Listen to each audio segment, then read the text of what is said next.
Hello, my fellow nerds, and welcome to the Nerd Empire. I hope you all are having a fantastic day today, and I hope you all will enjoy today's reaction video. With that being said, let's get right into it, shall we? Alright, we got a shoe on head video. We here in the Nerd Empire, we love shoe on head. Wonderful videos. I'm still waiting for the day she comes out with a video for about VTubers, because from what we know, she watches a lot of VTubers. So we're waiting for a VTuber video. We're waiting for a VTuber video there, Shu. So hurry up with that VTuber video. Ladies and gentlemen, I am here to inform you that the rumors are indeed true. The Democrats have struck back. In the New Jersey governor's race, the Democrat won. In the Virginia governor's race, the Democrat won. And in the New York City race, Democratic Socialist Zoran Mamdani defeated Andrew Cuomo to become the next mayor of America's largest city. But the question on everyone's mind is, was it just a fluke? Just easy wins in blue cities and states? Or is there something more to this? Is this a sign of things to come? Is the Democratic Party finally turning their losing streak around? Are they actually listening to the people now? Did they finally learn their lesson? No. Thanks for watching. My last 3 videos about electoral politics were warning the Democratic Party that young men were moving right because... Now, I will say this before she goes on. I am not the most well-informed or smartest person on this platform when it comes to politics. I generally stay away from politics because I find it's nothing more than it's filled with nothing more than people that are just corrupt, moronic, and care nothing more than lining their own pockets than they do actually taking care of the people that they are hired to take care of. So, but, you know, every once in a while politics just drags me in and I have to hear about it. So, the party f***ing sucks and was becoming the young men each and die movement, spanking the Democratic Party for losing because they elected one of the most unlikable, shittiest candidates while offering absolutely nothing to voters, and defending the voters from the wrath of a bunch of liberal streamer man-children calling the voters stupid and evil for daring not to vote for Hillary Clinton in brownface. But the thesis for all 3 of those videos was basically the same. As the right embraces working-class populism, the Democratic Party and the left will continue to fade into irrelevancy. But as I also predicted in those last videos, there might be an eventual pendulum swing, and it might be happening much sooner than I predicted. Like, how did we go from Republicans winning the popular vote, in part thanks to a lot of the young people voting, to a bunch of data showing those same young people dropping their support for the GOP already? But the interesting thing is, those young people don't seem to be moving to the Democratic Party either. Where are they going? And do the Democrats have a plan to scoop these people up? Yes, they do, and they called it, I'm not kidding, deciding to win. Deciding to win, as if the whole time they have just been simply deciding to lose. It was a choice, guys. yeah, how about just instead of deciding to win, you decide to find a way to, I don't know, help make everybody's lives in the United States of America better?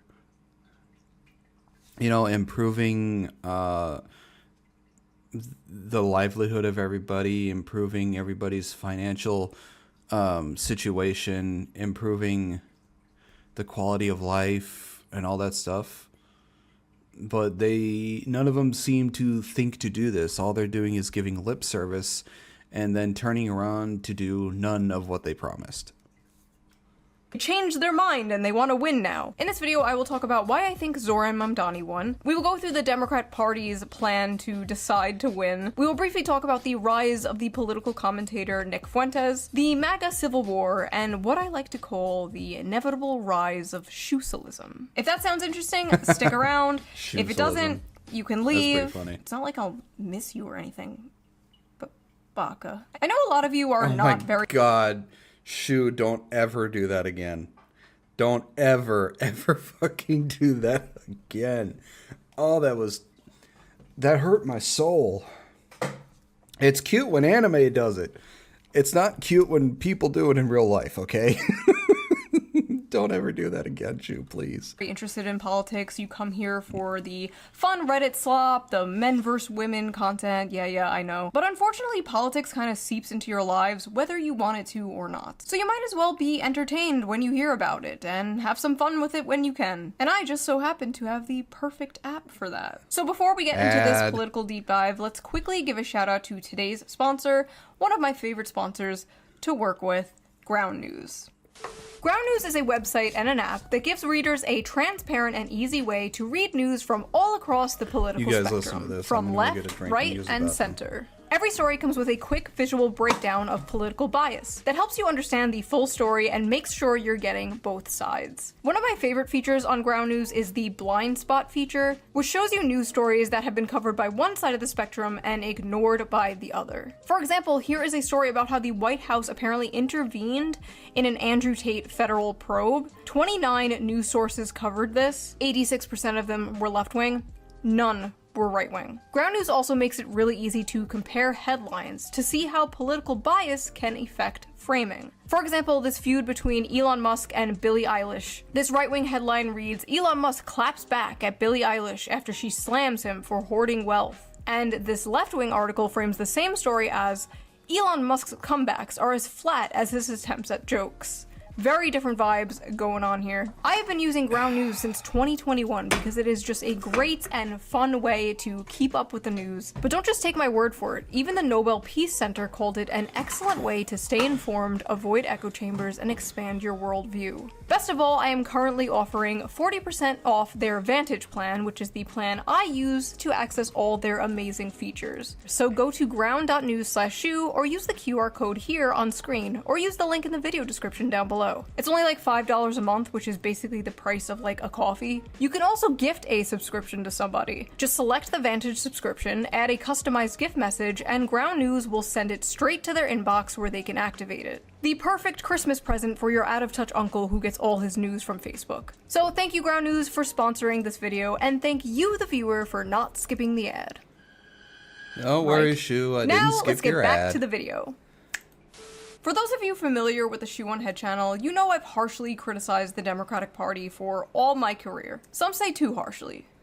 Frankly, I don't care. And some say I'm not harsh enough on the Republicans. First of all, true, but let's be honest, that's not why you come here. You go to Kyle Kalinske for that. Just like you go to Destiny to see opinions you can hear on CNN, or to Hassan for dog training tips. You come here to hear, "Golly gee willikers, I'm left-wing and the Democrats have gone crazy." That's the shit you're here for. But are the Democrats actually getting their shit together? Or did they simply get lucky in a few blue areas? One of those blue areas being my city, New York, where Democratic Socialist candidate Zohran Mamdani won the election and will become the new mayor. And a lot of people are like really confused about how this happened. And if you're one of those people, you really need to keep watching. If you don't understand why Mamdani won, I'm sorry to say, but you're kind of like the liberals in 2016 who didn't understand why Trump won. It's actually extremely understandable why Zohran Mamdani won, and it's not just because New York is full of commies or whatever. He is objectively the best Democratic candidate that they've had in a very, very long time. Like, I know the bar is in hell there, but he's young, he's energetic, he's charismatic, and people are really tired of the White House doubling as a retirement home. And of course, I like many of his economic policies. I like the universal childcare thing, the transportation, flipping off the Christopher Columbus statue. That's the shit I don't like. Bitch, that's our fucking guy. He was a brave Italian explorer who discovered America, and in this house, Christopher Columbus is a hero. Technically, he didn't discover America. And he was a really shit human being. End of story. I've said this many times, but I don't think the good left-wing policies can even exist alongside the bad left-wing policies. Like, I don't know how you can have free transportation, but also be soft on crime. Like, I don't know, like, in what world does that work out? You can't have nice, clean, free transportation if a bunch of drug addicts and violent felons are going around stabbing people and setting them on fire. You can't have nice things if you don't have rules to enforce those nice things, you know what I mean? It's always such a breath of fucking fresh air when I go back to visit my family in the suburbs of Long Island and I go to the CVS and the fucking toothpaste is free from their plexiglass prisons. I shouldn't have to wait 10 minutes for some poor wagey to come unlock the cagey so I can buy fucking shampoo. We don't— It is really sad that we have come to a point in society where we have to put products behind plexiglass or behind anything to stop people from stealing the shit. And don't get me wrong, I understand why people are taking it, because shit is just way too fucking expensive nowadays. And the cost of living is just completely out of balance with what people are making. And it's sad that people think that it's okay to steal just because they can't afford it. Don't have to live that way. Maybe he'll do great, or maybe he gets into power and immediately cucks to the establishment like some other people. I don't like to talk about it. I just don't know how the hell anyone thought Andrew Cuomo was going to win. He killed a bunch of grandmas during COVID. As you admitted this week, you personally altered the state health department report to undercount the death total, to hide the death total, and then evaded and lied to these families for 5 years. So You killed a shit ton of people.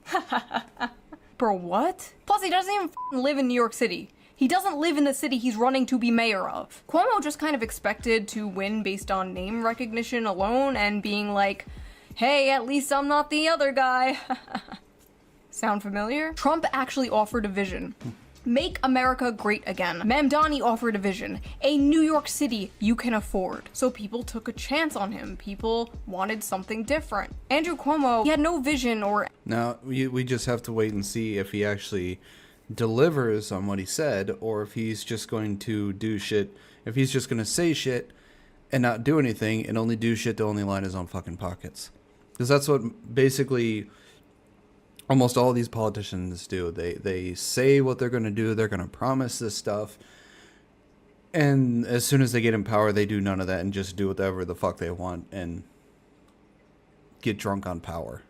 Anything. Oh man, I love tuning into a debate about New York City, and 80% of it is about another f***ing country. The first foreign visit by a mayor of New York is always considered significant. Where would you go first? First visit, I would visit. I'm sorry.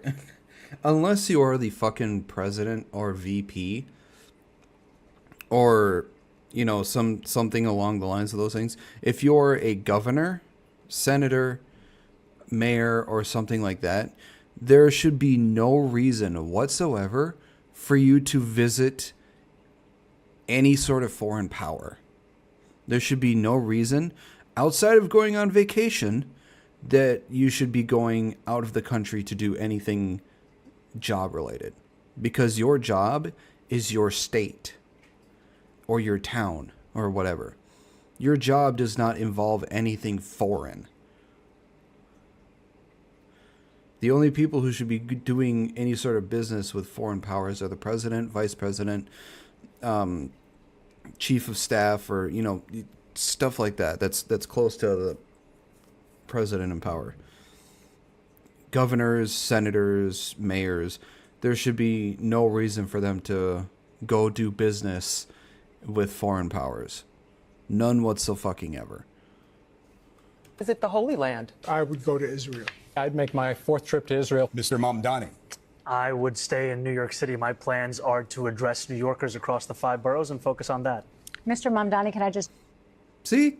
Yeah, I agree with that. You should not be doing anything outside of the town, or this town or city you're representing. These other guys, there's no reason for them to be going out of their own town. They should be focusing on the town they are running for and improving the lives of the people in the town that they are mayor of. It's the same thing with the senators and governors. They shouldn't be doing anything outside of the state they represent. They should only be focusing on the state they represent and improving the lives of those people in the state they are representing.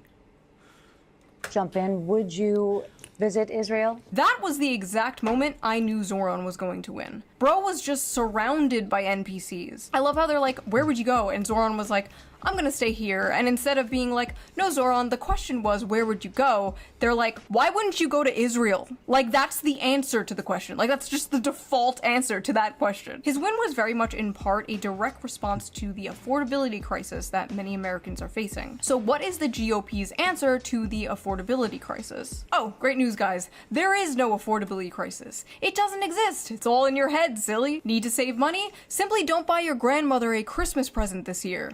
Budget, budget, budget. You need a plan. Also remember, adults don't need gifts, okay? Focus on the people in your... See, these people don't fucking understand. These people who have money, who are able to afford all this shit, simply do not understand anything at all. They're just in their ivory towers looking down on the people below them saying, they should just budget more. They should stop buying avocado toast. Stop all this stuff. Just budget. Oh. Like, fuck off. There's nothing wrong with wanting to, you know, buy a coffee or buy a relative a present for Christmas, you dumb bitch. A lot of the things people don't understand is we could save and budget all we want, but we will be living an absolute shit life. We want to go back to the times where just one person in the household had to work. Fuck off. Where only one person needed to work to afford a fucking house. Because that's not the way of it anymore. Basically, in order to afford a home, almost everybody in that home has to fucking work. Almost everybody has to work to afford the home, the food, the bills, everything. But back in the day, only one person had to work, and they were able to afford a home and pay all the bills and all this stuff and send their kid to college and be able to retire and not have to worry about anything after retirement. And this dumb fucking retarded bitch here, her solution is to budget. Well, why don't you budget? Well, how about I kick your teeth down your throat and say how you feel about that? Maybe you could buy yourself some new fucking incisors. I cannot stand these fucking people. They don't have, it's like they don't have a fully functioning frontal cortex. Their brain is underdeveloped. Life who are age 3 to 18. Grandma doesn't need slippers. If they don't live by you, don't get them a gift. Now's not the time to spend and break the banks. Zoran's win was also basically a direct response to the housing crisis in America. So what is the GOP's response to the... Yeah, that's the thing. For those that don't know, the general cost of a house in America is $300,000 to $400,000. For you to be able to afford a home in general in the good old year of 2025, almost 2026, you have to make at least nearly $125,000 for just yourself. And that's in general across the United States.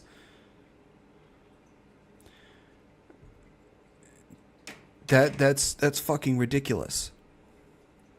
It shouldn't be that fucking high. The cost of living and what people make should have kept in balance with each other throughout the years. But for some reason they decided to keep pay stagnant while raising the price of everything fucking else, instead of raising how much people make along with the price of everything else. You know, keep everything in balance. But now everything is so fucking out of balance that about 90% of the people can barely afford to fucking live. We need to bring things back into balance. But people complain, well, if you do that, it'll make everything more expensive. Everything's already getting more expensive, you dumb fuck. The pie in the sky, commie gobbledygook that Zoran Mamdani is selling. Surely they have a better solution. Here we go. The White House is floating this idea. Bill Pulte is saying, thanks to President Trump, we can indeed work on the 50-year mortgage, a complete game changer. And here's the other thing. A lot of the houses used to be a rent to own, where you would pay rent for, 10, 20, 30 years. And then once that was paid off, you owned the home.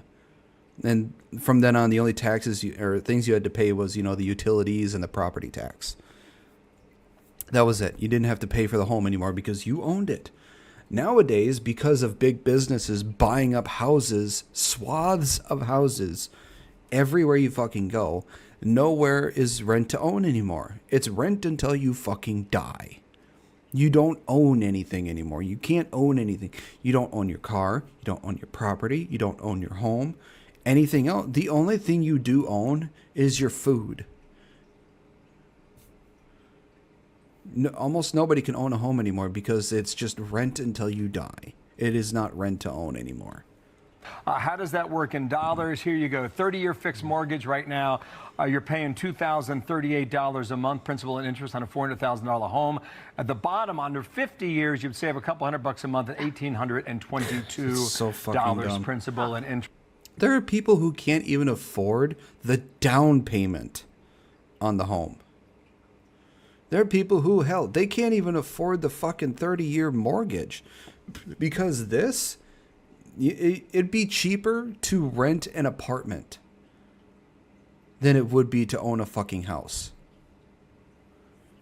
And there are people who honestly think that's not the case. When, at this point, apartments are pretty much cheaper than houses.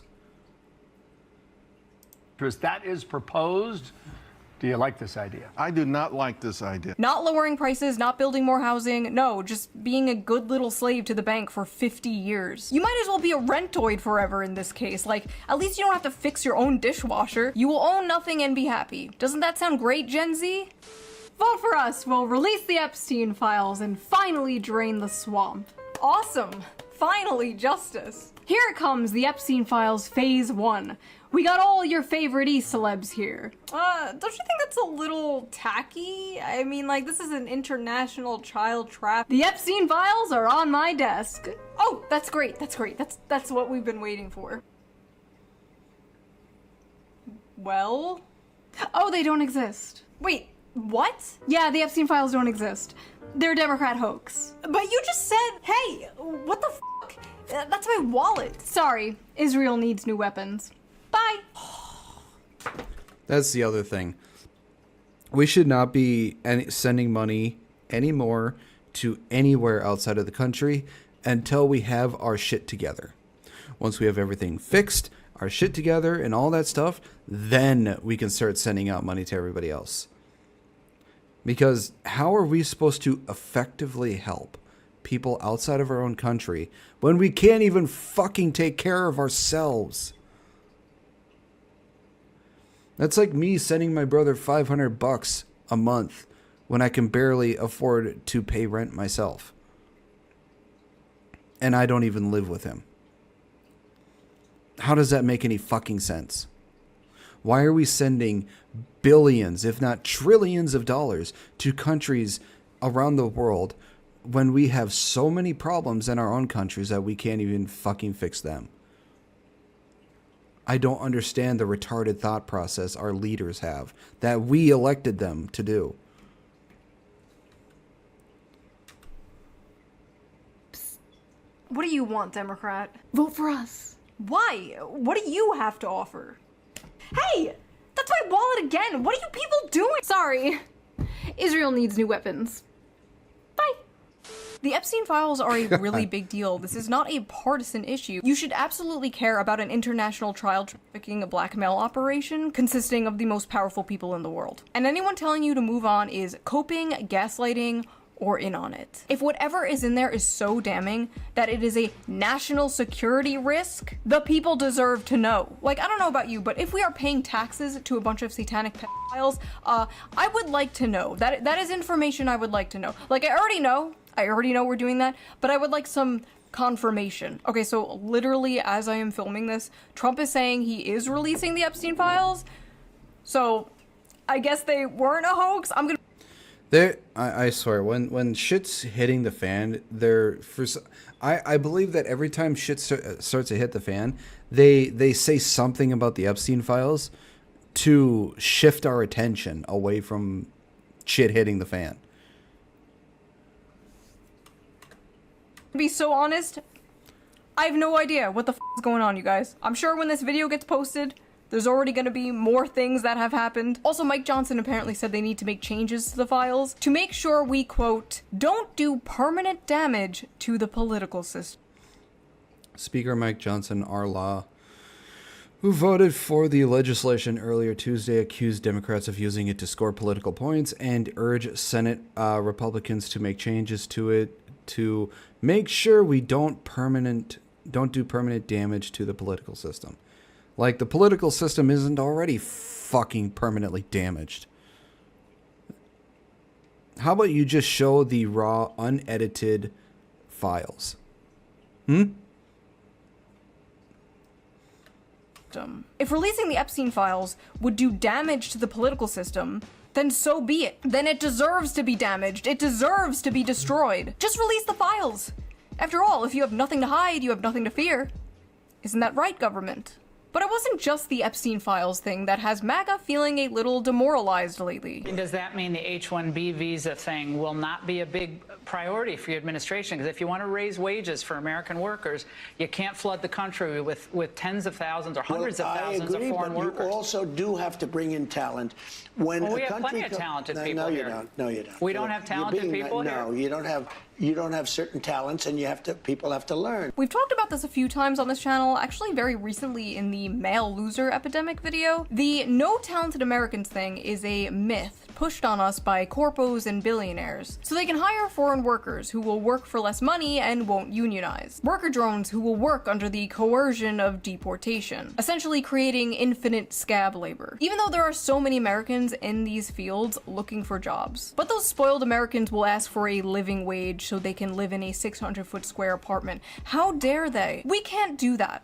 So import 1 billion immigrants. After all, it's good for business. Folks are not... It should be made into law that you have to only hire people who are registered citizens of America before you hire any sort of immigration. And you the other thing that's the problem is these people keep putting their businesses into foreign countries because, oh, it's cheaper to do. How about you just not do that and give jobs to American citizens? Huh? Thrilled about this idea of hundreds of thousands of foreign students in the United States. If we were to cut that in half, which perhaps makes some people happy, you would have half the colleges in the United States go out of business. So what? And it's not that I want them, but I view it as a business. Unfortunately, America does feel like nothing but 3 corporations in a trench coat. But America is not a business. America is not a corporation. It is a nation. The contrast of what Trump is saying here compared to how he used to talk is staggering. Republicans embracing populism, at least rhetorically, is what gave rise to Donald Trump and fundamentally changed the way I've said this a lot, but you can't run a country like a business because inevitably it's going to fail. You have to run a country like a country. You have to take care of its people. You can't think of a country as a business because a country is not a business. It is a nation of people that you have to take care of. People just don't fucking get it. Republicans do politics in America. If you go back and watch the debates of Donald Trump in 2016, it's crazy. We should have never been in Iraq. We have destabilized the Middle East. They lied. They said there were weapons of mass destruction. There were none, and they knew there were none. There were no weapons of mass destruction. All right. I remember being like, damn, that's not how politicians in general really talked at that time. Like, we would see it from Bernie Sanders and maybe like Ron Paul, but to get up on stage in a Republican debate in front of Republican donors saying that kind of shit was unheard of. Bro was getting booed. Trump won in 2016 by decrying the bloodlust and warmongering of the Republican Party, but also by speaking to the economic woes of the average working class American. Basically saying, I see you, to people who felt like they haven't been seen by either party in a very long time. Like, I saw people in my life, my neighbors and stuff, that were all like Obama voters, like just flipped to Trump, and now like all of Long Island. Long Island is like the Florida of the Northeast, bro. It is like Trump country there now. Before Trump... Oh, my nuggies are here. My nuggies are here. 1 second. 1 second. I must go get my nuggies. It's nuggie time. By the way, before Trump, the Democrats basically relied on talking about how the Republican Party didn't care about the working class. But eventually, the problem for Democrats was the working class didn't care about them. But now it seems like the Republican Party is going back on all of that and becoming the Bush-era neoconservative party again, right as they're winning, embracing freaks like Lindsey Graham. So I just want to say, I feel good about the Republican Party. I feel good about where we're going as a nation. We're killing all the right people and we're cutting your taxes. Trump is my favorite president. We've run out of bombs. We didn't run out of bombs in World War II. Republicans, is that what you want your party to be? Lowering taxes and killing people? We tried that already. To many Republicans, the solution to the affordability crisis wreaking havoc on Americans is simply trusting the free market, working hard, and if that doesn't work, they bust out all reliable. If you're a young person and you can't afford to live here, then maybe you should not live here. I mean, that is a real thing. Yeah, I know that we've now grown up in a society that says that you deserve to live where you grew up, but the reality is that the history of America is almost literally the opposite of that. Ah yes, the classic. Just move. Just move from Economic Zone 67 to Economic Zone 69. I don't know, man. Maybe some people actually like where they live. Maybe they want to make their community better. This is like the libertarian version of just deal with it when you talk to leftists about crime. Like, no, we shouldn't just deal with it. We shouldn't just move. Maybe we can make the cities in our country livable and safe. Maybe better things are possible, actually. My husband and I moved away from our families because of his job, and it f***ing sucks. It sucks raising kids without an extended family around. Say hi to grandma on FaceTime. Not normal, not natural. When I was growing up, it was like aunts and uncles and cousins and grandparents were just coming in and out of my house, like bringing over food, like, hey, I got some mancati. I would be babysat by my cousins and my aunts. And because we moved away, my kid won't have that. And I wouldn't be surprised if that's That's like the definition of it takes a village to raise a child. one reason many young people are putting off having children. The complete lack of community, the lack of a village. If you can't afford to live where your family lives, just move to fucking Gary, Indiana, where there's nobody around and no jobs and no family and no friends, but hey, at least you can... I've heard Gary, Indiana is very dangerous to live, so I recommend people not moving there. afford a house there. That's not how life should work, Ben. Maybe take a step back and try to understand. Am I doing bird hands too much? You guys have made me so insecure about the fucking bird hands thing ever since this meme. Hang on. Chat, is this true? When a liberal woman brings out the hand gesture, get ready to hear the worst take of your life. Yeah, why do women do this? I never understood why women do this. Okay, listen, I'm a woman, okay? We are programmed to scold children. And when no children are around, we scold people on the internet, okay?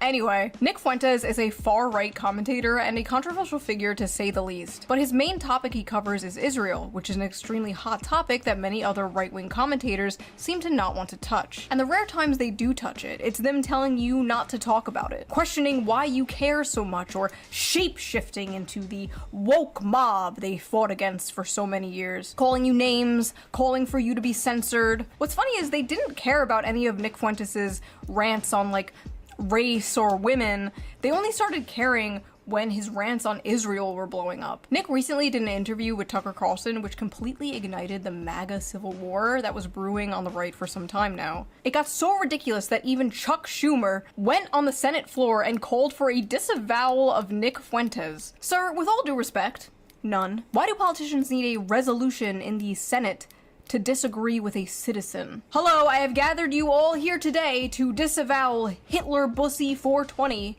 Oh my god. People can't afford groceries, Charles. Ben Shapiro, in particular, has spent the last few months extremely confused and angry about Zoran Mamdani and Nick Fuentes becoming popular in the mainstream, all while his numbers continue to drop. I honestly don't think he understands what is happening here, so I am going to explain to you, Ben, what exactly is going on here. The American dream does not exist anymore for most people. I'd say the American dream only really exists for those who make 6 figures or more because they can afford it. People who make 4 to 5 figures can't. The American dream is not even considered a pipe dream because it is so far out of our price range that we just can't. And don't get me wrong, the vast majority of us, we want that American dream. You know, the white picket fence, the family, you know, all that stuff. We want to have these things, but the cost of living is so far out of balance with the income of everybody that nobody can afford it anymore. We can't afford to have kids. We can't afford to get a home. We can barely afford to pay the bills in the places we already do live and afford food to keep us alive. Hell, there are people who can't even afford a car, so they have to walk or take public transportation just to get to where they need to go. It's sad that it's got so far out of balance that we can barely afford to go about our daily lives. So this shit really needs to get fixed. Young people followed advice that worked for older generations, and it got them nowhere. Young people are tired of this stale, moldy, old, dead consensus that has dominated American politics for a very long time. The one that dragged us into all these foreign wars and sold us out for some cheap plastic shit from China. Young people are tired of being told to sit down and shut up and pledge allegiance to the free market in a country that seems to not give a shit about them, as well as a foreign country they have absolutely no connection to. For so long, establishment hacks and establishment shills looked at the issues bothering the people and just kind of dismissed them. Can't afford to live where you grew up? Just move. Don't like that the toothpaste is locked behind plexiglass? Just deal with it. Think it's kind of f***ed up how you work 40 hours a week and still can't afford to pay rent?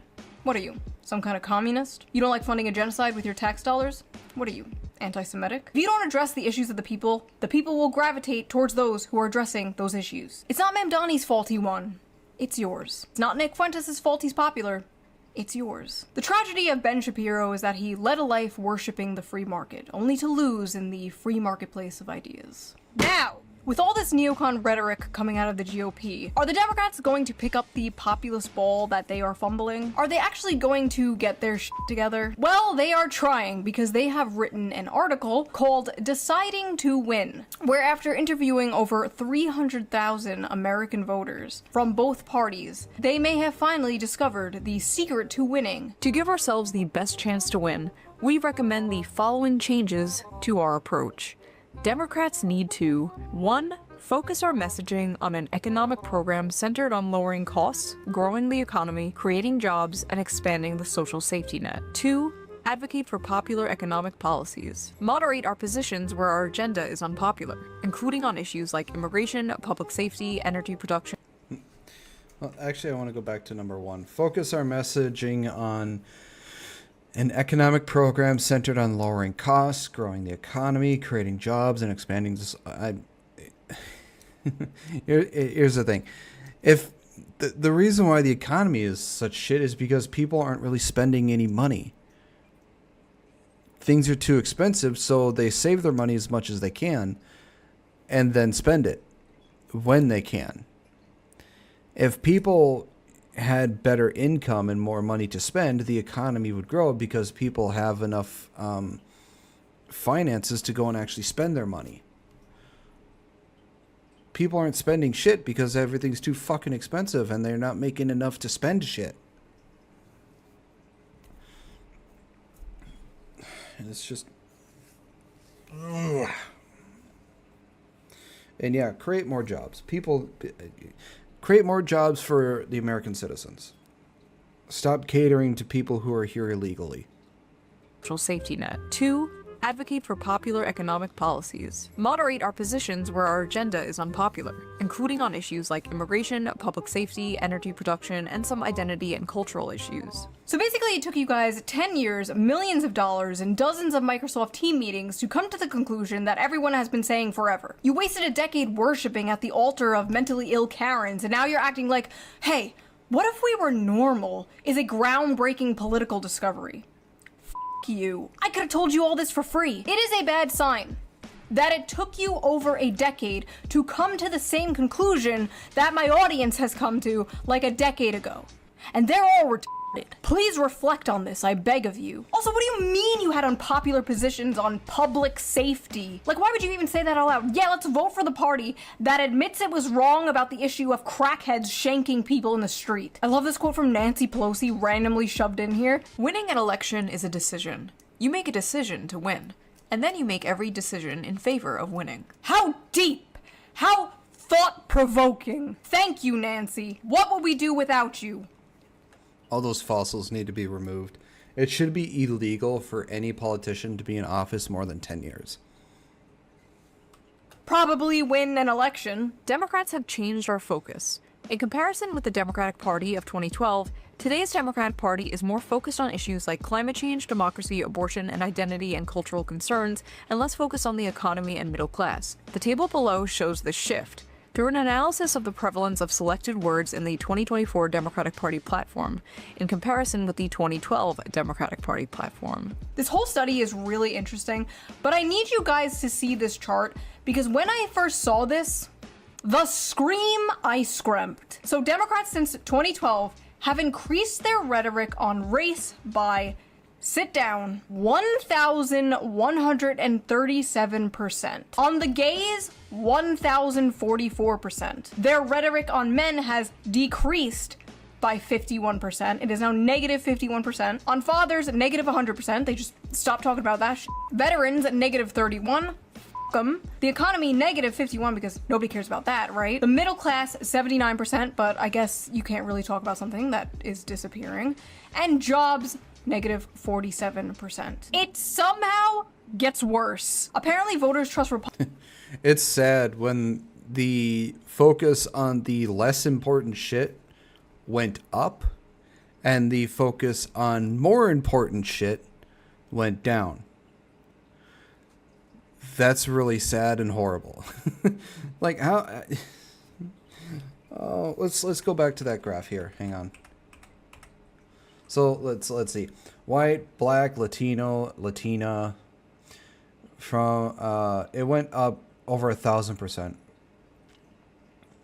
The alphabet mafia over 1,000%. Hate over 1,000%. Let's see, reproductive equity over 700. Guns over 700. Let's see, environmental justice over 300. Criminal justice over 200. Well, okay, criminal justice, that's fine. Race over 100. Democracy over 100. Climate over 100. Now, let's see. Is there stuff here that's more important than up here? Middle class, 79. That's more important. So they decided to say fuck that. Small businesses, 23. They decided to say fuck that. The only thing that's like triple digits is fathers, because, you know, apparently men and fathers are the demons of society, so they say fuck all of them. The deficit, minus 45. Crime, minus 30. Responsibility, minus 83. Tax cuts, minus 67. Economy and economic, 48 and 50.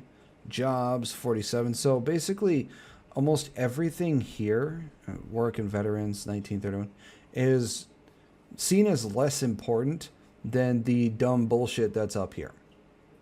the stuff up here that I think would be probably most important, crime, union,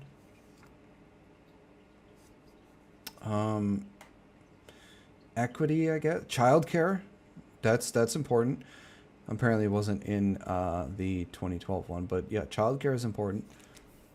So the majority of stuff in the negative is more important than the majority of stuff in the positive. And they just didn't care about the negatives, and they care more about the stupid bullshit here in the positive. So dumb.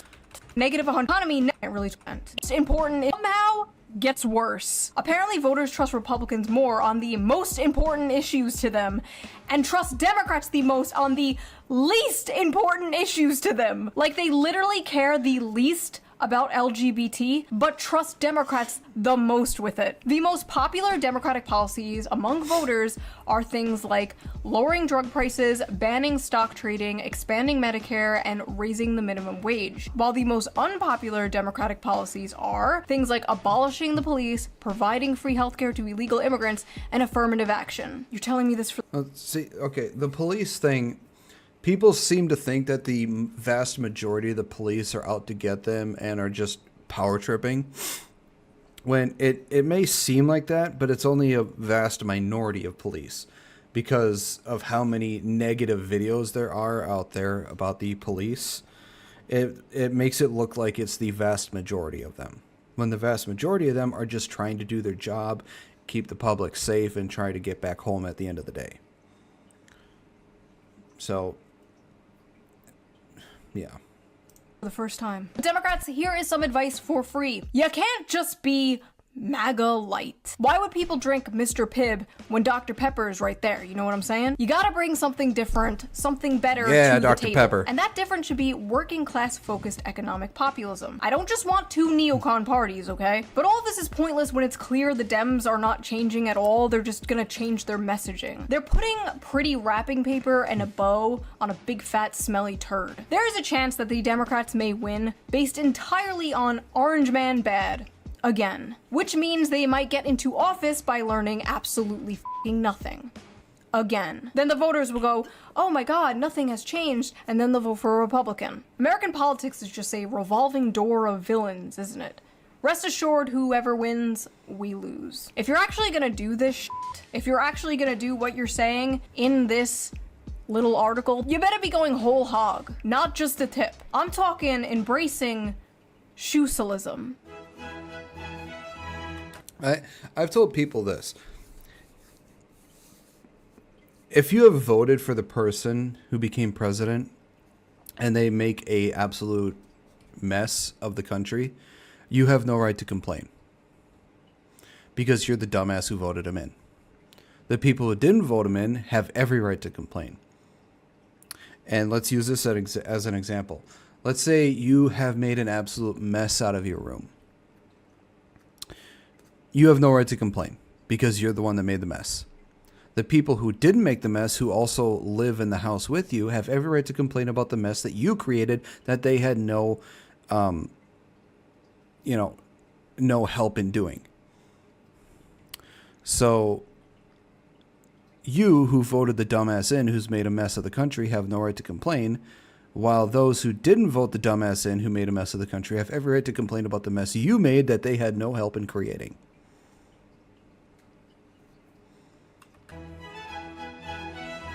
For many years, I have been smeared as many things. Grifter, flip-flopper, fence-sitter, racist, sexist, homophobic, but I am not a grifter, flip-flopper, or a fence-sitter.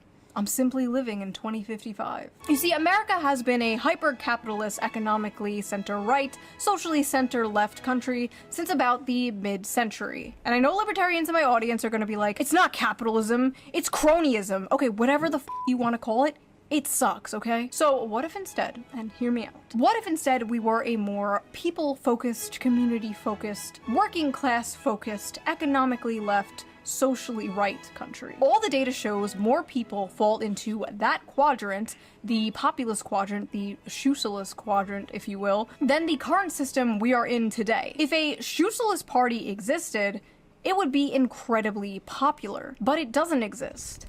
And that's probably by design, honestly. The Social Democrat Party of Denmark has passed many progressive policies that liberals in America would only dream of. Protection from rent hikes, free college and healthcare, carbon taxes, and a very strong welfare system. But the Social Democrat Party also believes in a strict immigration policy. They believe that if immigration is too fast or chaotic, it puts pressure on working class communities, weakens social unity, and makes it harder to maintain their— Here's the caveat to that free healthcare and whatever.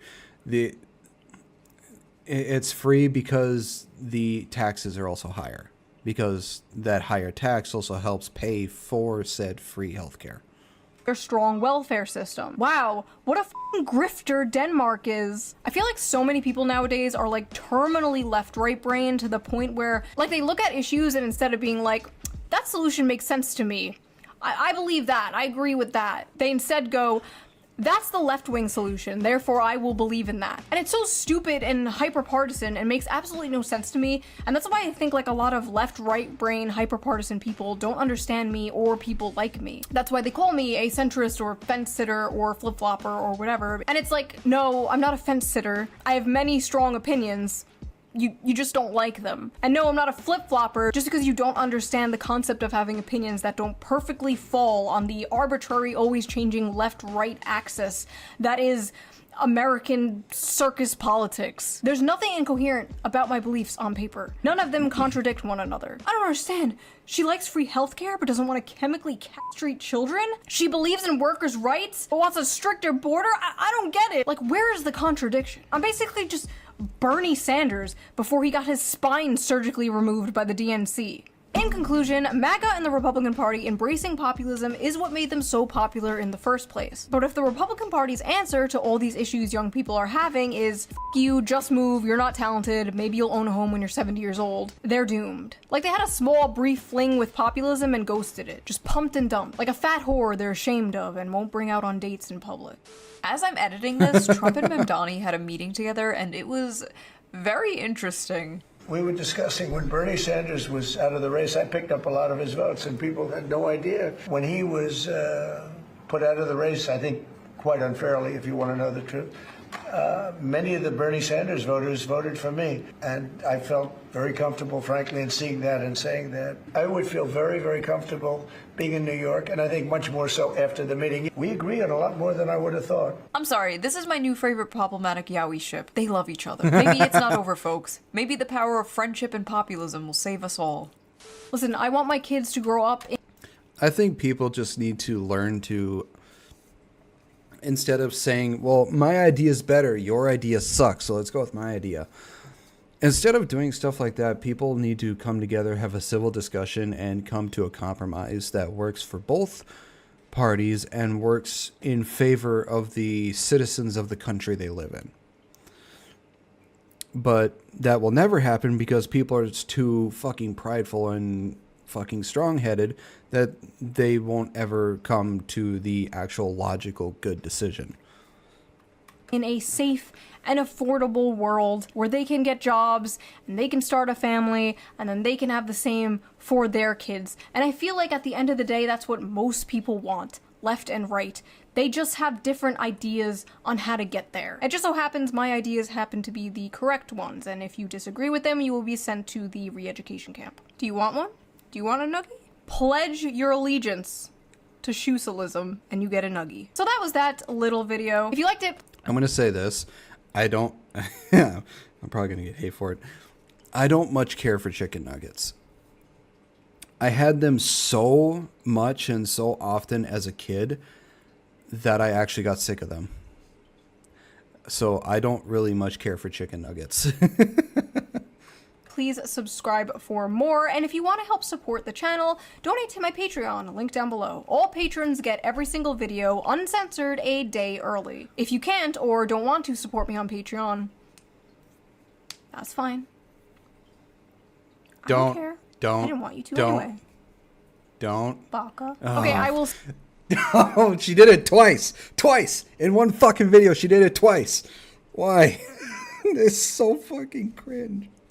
Don't ever do it again, Chew, please, for the love of God. See you guys soon with a fun slop video, just in time for Christmas. Bye! can't believe she did it twice. Twice in one fucking video. Oh, that was... I can't. That was just... Oh, God. Okay. Well, that was Shoonhead's video. How did we get here? Oh, her cringe little tsundere thing. Well, that is the end of this video. I hope you all enjoyed it. If you did, please make sure to give a like and subscribe. I post videos 3 to 5 days a week here. I also post videos over on my other channel for gaming as well, so please make sure to give that a look-see, see if you enjoy that as well. I also stream anywhere from 3 to 5 days a week as well. Links to all my social medias will be on my YouTube page. And with that being said, I hope you all have a wonderful rest of your day, and I will see you all in the next video. Bye-bye.